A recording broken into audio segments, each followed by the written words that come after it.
And welcome back, options traders, and happy Wednesday to everyone. I wanted to talk a little bit about a little known strategy. It's called the T-bill plus call option strategy. And my reason for sharing this isn't so much for the strategy, but is to show you a little bit of a surprise twist at the end. And it just gives you better insights into what you're really paying for with a call option. So let's go take a closer look at the T-bill plus call option strategy. And before we do, as always, please be sure to click like and subscribe. It goes a long way into promoting the channel and is always greatly appreciated. So what is this T-bill plus call strategy? Well, it starts out by buying a discount bond.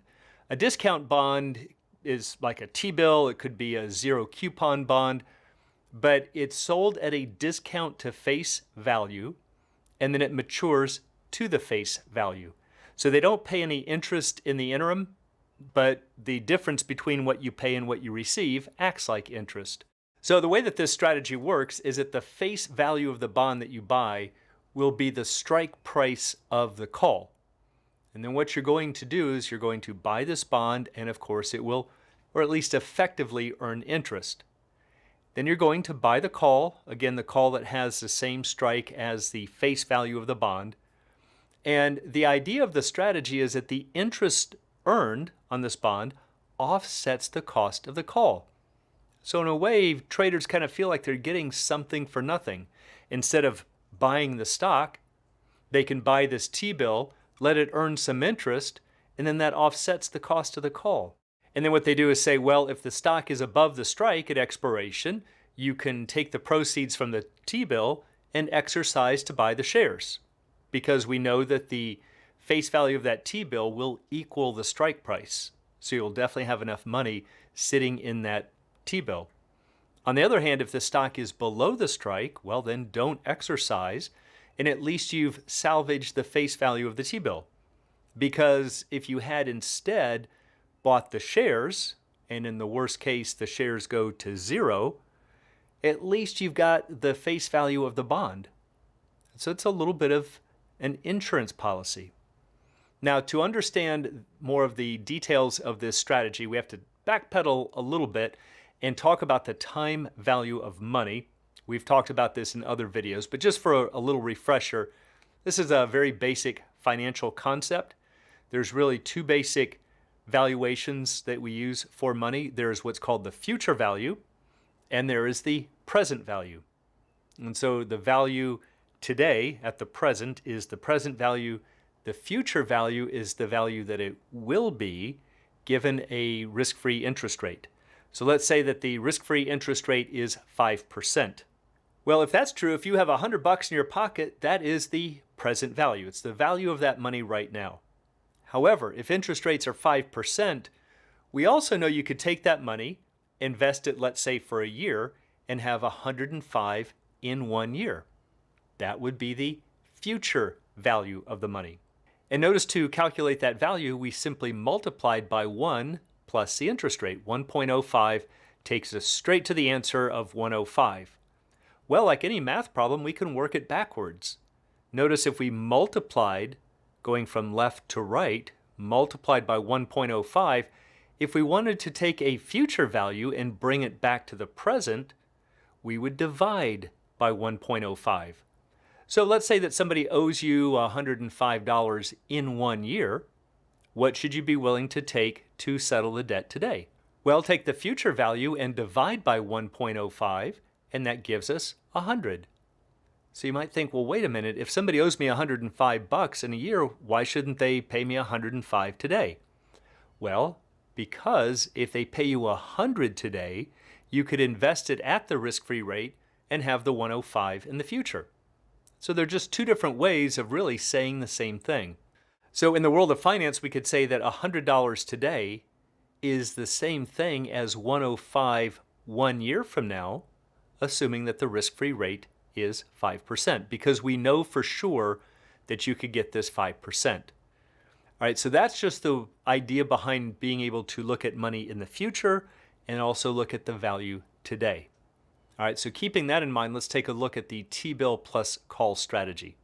So again, what you're going to do is to invest the strike price at the risk-free rate.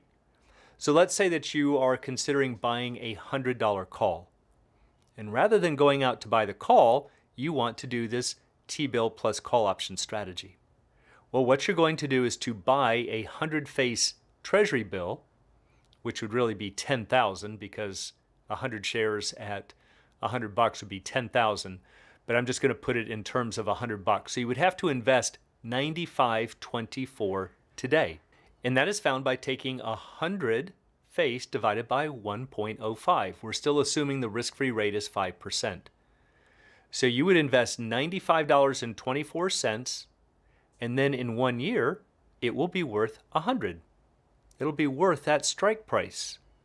So effectively, you are earning the difference of $4.76 in interest. So let's say we go out and we buy this call option. Now I'm going to use a $100 strike, 1 year, 5% interest, and 20% volatility. And it tells us that the price of this call in a pricing model is worth $10.33. So now this is where the traders think, oh, I'm again kind of getting something for nothing. Instead of spending $10.33, I'm spending $10.33, but I'm getting $4.76 back, kind of like a rebate.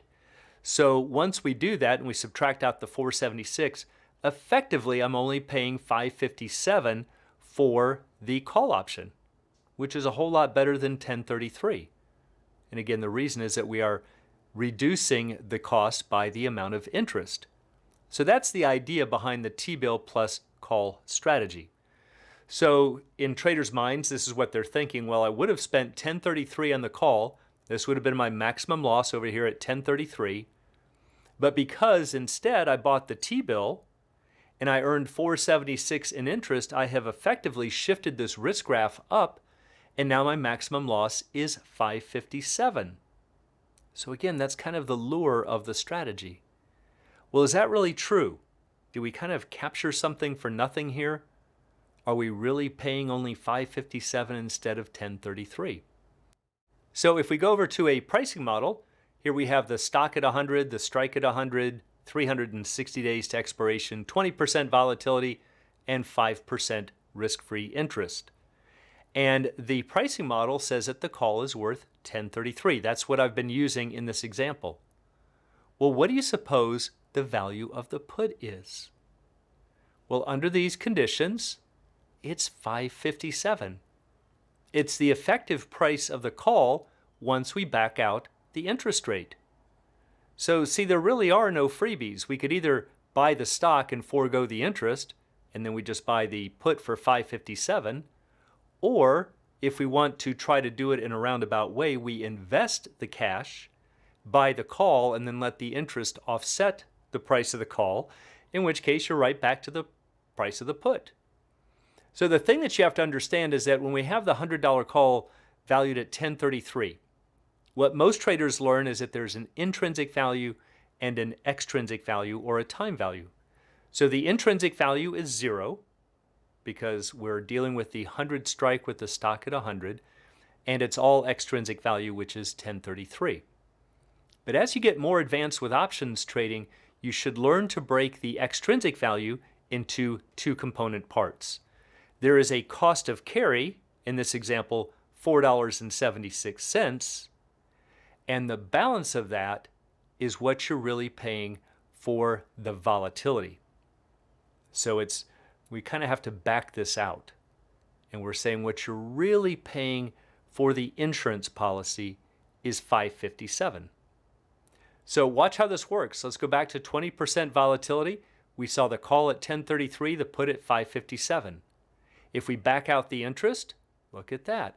We have exactly the same value as the put, and that is what you're paying for the volatility. The interest is really something separate, but yet traders look at it as making it a very expensive option. We have to understand that is the cost of carry. That is something completely different from the insurance policy, from the right to walk away. What happens if we jack up the volatility to 30%? Well, now a pricing model says the call is worth $14.09 and the corresponding put at $9.33. But we back out the interest, and the interest isn't going to change. It's still a 1-year option, 100 strike. So it's going to be 476. It tells us that the effective cost would be 933. And again, notice that is exactly the price of the put. That is what you're paying for the volatility. The interest is something separate. What if we go up to 80% volatility? Now the pricing model says the call is worth 32.58, the corresponding put 27.82. We back out the interest, which is going to be the same, and that gives us an effective price of 27.82, which is exactly the price of the put, and that's what you're paying for volatility. The interest is something separate. So one of the things that I always teach traders, and I've hammered the point home many times in these videos, is that calls are puts and puts are calls. Anything you can do with a call, you can do with a put. But sometimes we get illusions because of this cost of carry.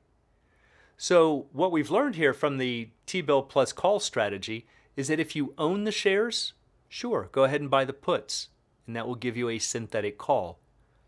But if you don't own the shares, you might as well buy the call. And that way, if the thing completely blows up, at least you've got the cash that you didn't spend to buy the shares, which is effectively the same thing as putting it into a T-bill. But we have to remember that some of the call's premium is due to the cost of carry on the exercise price. That's one of the keys. And this is again why so many traders misinterpret strategies. So, for example, like the stock replacement strategy. So let's look at an extreme example. Let's say the stock is at 400.